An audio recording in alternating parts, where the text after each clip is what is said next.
Hello everybody and welcome. Today we're going to be talking about a topic that I've been very interested in, which is tropical cyclones. Tropical cyclones I've been very interested in recently. It's a way for the earth to redistribute its heat energy, which is what we're going to be talking about first. So I just wanted to talk about it because I think that it's really difficult to find stuff about tropical cyclones online. Like, you always get the basics, but you never get anything in depth, you know what I mean? First thing, I just want to say, I am not an expert. Okay, I'm an at-home researcher. I just find it very interesting. So, if anything that I say is wrong, don't quote me on it. So, first of all, when I talk about tropical cyclones, what exactly do I mean? I am talking about hurricanes and typhoons. And tropical cyclones, if you live in the southern hemisphere, you would already know what that is. Yes, a hurricane and a typhoon are the exact same thing. They are the same type of storm, they develop the same way, they have the same, what's the word I'm trying to think of? Attributes? It's not attributes, I don't know. They're the exact same thing. They are just in different parts of the world. They're all the same exact thing. How does a hurricane form? What is its purpose? Well, like I already said, a hurricane's purpose, or a tropical cyclone's purpose, is essentially to redistribute the heat energy from the equator up towards the poles, or down towards the poles. This heat energy coming in from the sun around the equator is going to be the most direct heat. You're going to get the most heat energy around the equator, as opposed to somewhere up here where it's at more of an angle. So this area tends to be more stable for warmer temperatures. Sorry if you guys can hear the wind. There's a storm rolling in. This section here in the middle near the equator tends to be the most stable for heat energy compared to, like, up here. It gets the same-ish amount of heat all year round compared to, like, here where, over here you're not going to get really anything. There's a lot of pent-up energy here in the equator. This is why most tropical cyclones will form right around this little equator area, just above or just below the equator. Have you ever wondered why a hurricane spins? I have, and it was incredibly difficult to find any information beyond just, it's the Coriolis effect. And you say, well, what is that? What is that? Oh, it's just because they spin clockwise in the southern hemisphere and counterclockwise in the northern hemisphere. So that was the opposite. Pretend that was the opposite. Here I am to explain it to you, okay? Because this is the widest part of the Earth, it's going to be spinning faster. And these areas are going to be spinning slower so that it keeps it all together, if that makes sense. The air that's moving in the atmosphere here and here is moving slower than the air that's moving up here at the equator, where it's moving really fast. Imagine that this low pressure system forms here. Not quite at the equator, but it is going to be sucking air from the equator, which means that the air that's coming from the equator, that's moving faster, is going to rush ahead of this air. And this air up here that's moving slower is going to move the opposite way. It's going to fall behind. The air that's moving from the faster parts of the Earth is going to rush ahead of this little low pressure area. And when it's coming from somewhere that's moving slower, it's going to fall behind. And this is what causes our spin. Right? Hey, editing Skylar here.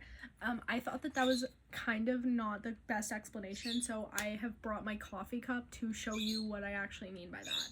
If both my hands are going the same direction, it just goes forwards, right? But if this hand goes like this, and this hand goes like this, imagine that those are the air. We get a spin, right? They're going opposite directions because they're spinning. That's what I mean by that. So what the heck is a low pressure area? Why is the air being sucked in the first place? A low pressure area is obviously an area of low pressure. Pressure is determined by a few key factors. Pressure is affected by temperature. It's also affected by volume. How hot or cold is whatever you have, and how much space is it allowed to take up. If I have a little cup here, and I have a second little cup, and I have 1, 2, 3 little dots in here. Now these little spots have tons of room to move around. But let's say I shrink the size of this cup. Now they have a lot less room to move around. And as you're also probably aware, if you heat something up, the atoms move around more, which means more energy. And also, when things expand, when they're hot, they have more space for them to take up. What you may not know, or maybe you do, I don't know your level of education. These things are actually all affected by each other. If you have something that is at a high pressure being compressed, sorry guys, if you have something that is at a high pressure being condensed and you give it more space to take up, the pressure is going to decrease because it has more space to move around. If you take something that is at a low pressure and you cool it down, it's going to shrink, which decreases the volume, which increases the pressure. They're all connected. When it comes to the atmosphere, this one, not as important, okay? At its most basic here, when it comes to the atmosphere, the pressure is a result of the temperature. Hot air rises and cold air sinks. Low and high pressures. But also, when you have a low pressure area that's rising, this high pressure air realizes there's a huge gap here. There's nothing there. So it rushes in to fill this gap. This is also how we get wind, by the way. High pressures and low pressure meet. The high pressure is rushing into the low pressure, that's what causes the wind. This is also, okay, ghost in my house, Jesus. This is also basic hurricane stuff. We have an area around the equator that's getting direct energy from the sun.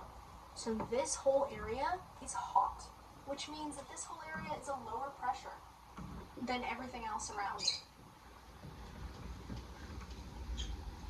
That's one of the main reasons that hurricanes only form, or pretty much only form, right around the equator, because this water is actually hot enough to sustain those types of storms. Because a hurricane is basically a giant mass of thunderstorms, essentially. Here we are on the ocean. This little pocket here is very hot, at least 26 degrees Celsius. Let's put it at 27.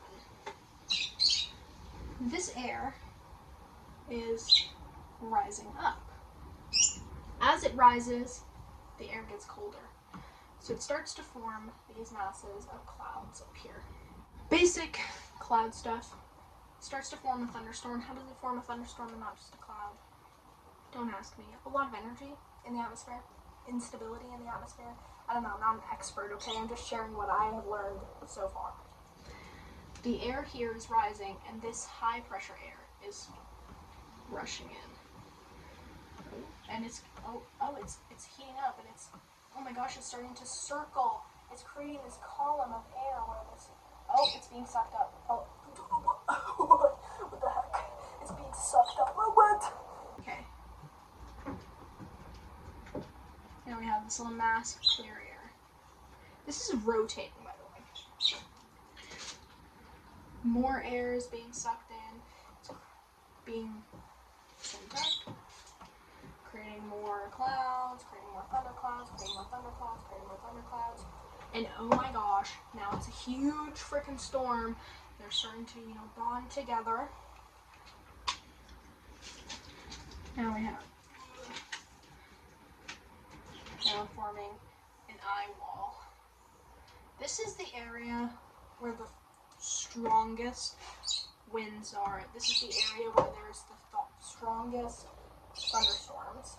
Also, as it's raining here, it's also pushing this air out as well. It's also pushing this air out. It's also pushing the air off the top, but you can't see that because my diagram is so bad. Very complicated, okay? That a hurricane is at least 74 kilometers an hour. Wind speeds, sustained wind speeds. Japan uses a 10-minute sustained wind speeds, which typically results in a lower wind speed. However, it's also more accurate. The US and Canada both use a 1-minute sustained wind speed, so it ends up being a little bit higher. Anywho, 74 kilometers an hour. Good grief, it's windy out there. Its main purpose is to move the energy from the highest point of energy to the lowest point of energy. This is a more complicated way of saying the low pressure wants to be even with the high pressure, so the high pressure rushes in to fill the low pressure. Basically that, but more complicated. Very interesting. Same thing happens in the mantle, by the way. Same thing happens in the oceans. Curious. It's almost like the Earth is an extremely complex series of self-regulating behaviors and systems. Who would have guessed? One of my main concerns when it comes to climate change is the fact that because the Earth's system of hurricanes is a way for it to self-regulate the amount of heat in the atmosphere, and because those thunderclouds that fuel the hurricane need warm water for them to keep rising and suck in air from around it. Those warm waters provide hot, humid fuel for the hurricane. So what happens when it reaches colder waters? Well, it dissipates because it doesn't have that fuel to fuel it anymore. But what happens when there's no cold areas of the ocean? Everywhere is warm enough to sustain this hot temperature. It allows them to grow larger. I'm sure that there is a upper limit to how big a hurricane can actually get. However, I still don't think that it's good for us. In my personal opinion, I don't think that it's good for us to have huge, massive hurricanes. I already know that large, strong hurricanes reach farther inland if they make landfall than weaker hurricanes because they have more fuel to live off of, and obviously they're going to decrease in intensity, but they are still going to cause some damage. Fun fact, 2023 was the hottest year on record for sea temperatures. Luckily enough, it was a very below average hurricane season in the Atlantic because the air was really dry and there's a lot of wind shear. What is wind shear? Oh my gosh, I'm saying all these words. Wind shear is basically at different levels of the atmosphere how the air moves. So if I have a little cloud here, here's my little cloud. If I have a light breeze, blowing this way, the cloud's going to move as a whole just across. But now let's imagine that we have wind going this way, wind going this way, wind going this way. Well, now it's going to be broken up into little pieces. It's not going to get any bigger. It's just going to be broken up into little tiny pieces, and it's going to drift away as different pieces. Same thing happens with hurricanes. They need a very low wind shear. Low vertical wind shear, might I say. So that they can stay together as a structure and not get torn apart by the wind. 2023 was the hottest year on record for sea temperatures. Graph. And apparently it was the fourth most active hurricane season on record, tied with 1933. It has the most storms for an El Nino year on record because an El Nino reduces the activity in the Atlantic hurricane basin. The reason for this is because it changes the way that the low and high pressures interact over the Earth. I'm going to do another little Earth diagram. Right here is let's pretend that's the whole Pacific Ocean. Actually, no.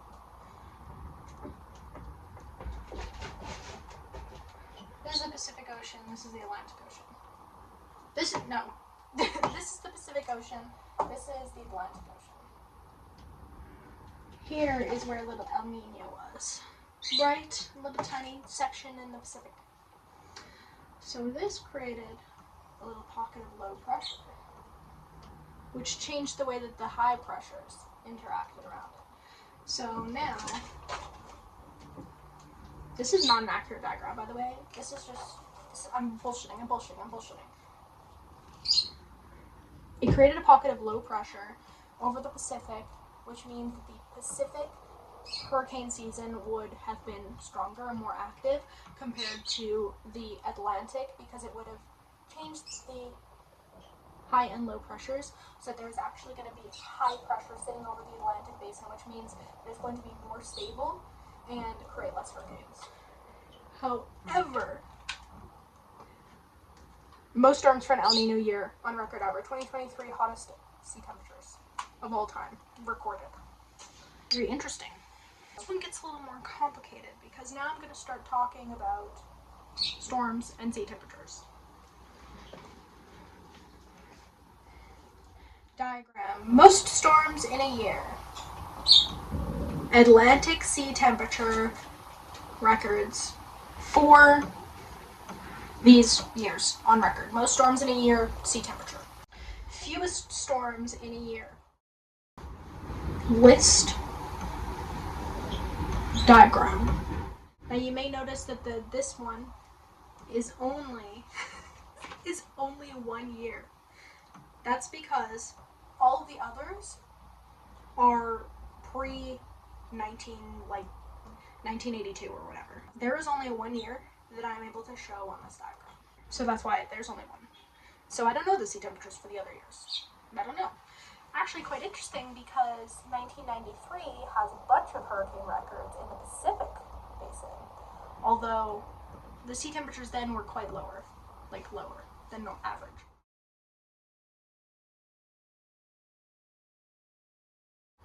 Why is that? I don't know. I'm not an expert, okay? Remember, I'm not an expert. I don't know. I just found it very interesting. Here is another diagram. Earliest forming tropical and subtropical hurricanes in the Atlantic basin. What do you notice about this graph? What do you notice? Oh, only that 90% of these fucking dates are 2020? Very interesting, very interesting. Here is a diagram of the 2020 sea temperatures in the Atlantic basin. I have also gone ahead and taken the liberty of highlighting all of the years that are 2020. I have also decided to do this graph as well. This is 2005. Those are labeled here in this color. Very curious. My concern with sea temperatures and hurricanes is hurricanes are devastating. Flooding, extreme storms, a lot of the inner countries don't have the infrastructure to sustain the impacts from those types of storms. If you think about, for example, the Philippines, they get flooded constantly because of where they are in the Pacific Basin. They get hit with a lot of typhoons, a lot of tropical storms, and they have the infrastructure in place to sustain that, and they're still getting flooded. People are still dying. People are still being affected severely by those types of storms.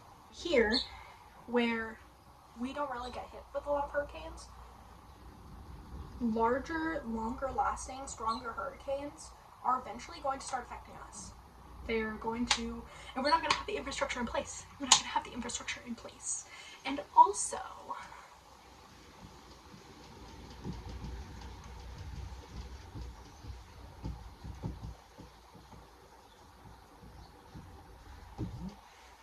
this funny looking word, rapid intensification.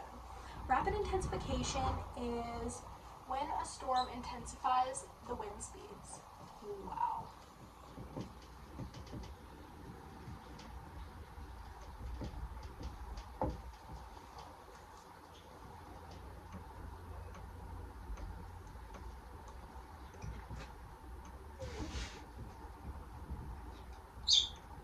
It's either 50 or 55, I can't remember.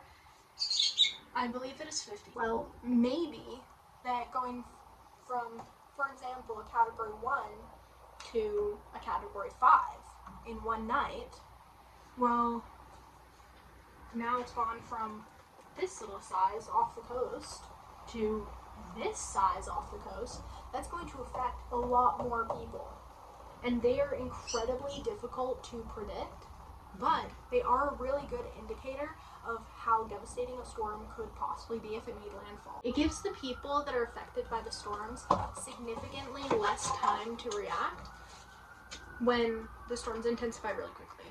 And hot sea temperatures are one of the factors in a rapidly intensifying storm. So that's another one of my concerns when it comes to hurricanes, typhoons, cyclones, and climate change. Hotter sea temperatures means more rapid intensification. It means bigger storms, it means stronger storms, it means longer lasting storms, because now they aren't dissipating when they reach, the edge of Canada, but instead they're continuing on because the water is still just hot enough for it to continue growing and continue to fuel itself. That's my little concerns, and that's also my little rant. Done. I hope that you learned something about tropical cyclones. You probably didn't. Maybe you did, I don't know. Thanks for watching.